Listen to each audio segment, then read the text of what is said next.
On Latin America, bringing all this discussion to Latin America, how do you see the behavior of governments regarding the internet and media in Latin America at this point? Well, it's pretty mixed, actually.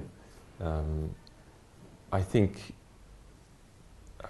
compared to the rest of the world, I mean, I know it's mixed and there's all sorts of problems, but compared to Europe, compared to the United States, compared to Southeast Asia, actually Latin America is doing very well. Mm-hmm. Do you, I mean, some of the critics point out even to President Rafael Correa attacking the press. How do you feel about it? And well, I mean, God damn it, they should be attacked very frequently, because the first responsibility of the press, first code of journalistic ethics is accuracy. I mean, it all starts, you've got to tell the truth. I mean, that's got to be the first thing.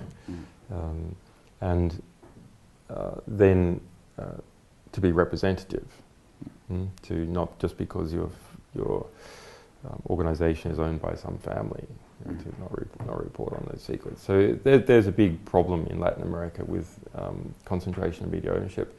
Although, you know, there's what, 6 big families control 70% of Brazilian media. The problem's actually much worse in other countries.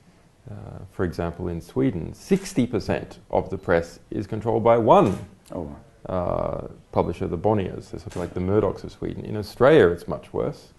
Also, 60% of the Australian media print media is controlled by Murdoch. So that's when we talk about freedom of expression, we have to include freedom of proper distribution. And one of the most important things that the internet has given us is practical freedom of distribution if people are already interested. And it doesn't mean you can push your thing out there to 1 million people with existing advertising and so on, but it does mean you can set up some blog site or something, and if people are already interested, then at least they can read it. A very personal question, in the sense, some point out that you're a hero, some consider you as a criminal, others as an international threat, others as an activist. In your own words, who are you? I'm just a guy, I mean, but I'm doing something. Let's go back a bit. I think it's all of us live only once. We all have responsibilities to live our lives according to our principles, and to not waste our lives. So I'm simply doing that.